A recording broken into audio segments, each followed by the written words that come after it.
Welcome to Solvetic, your channel to always learn technology easily. Below in the description, you will find useful links we used in this video.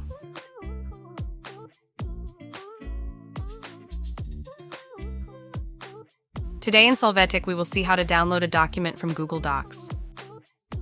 Let's open the Google document. There, from the File menu, click Download.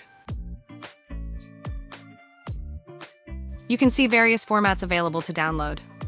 Choose one of these, select where it will be saved and the name to assign. Click Save. This allows you to have your Google document downloaded.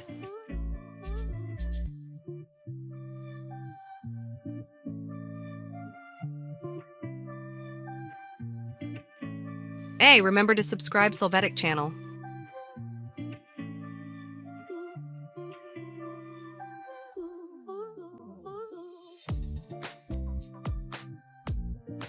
We hope it has been helpful for you. Here are links to watch more videos of your interest and subscribe to the Solvetic channel. Thank you.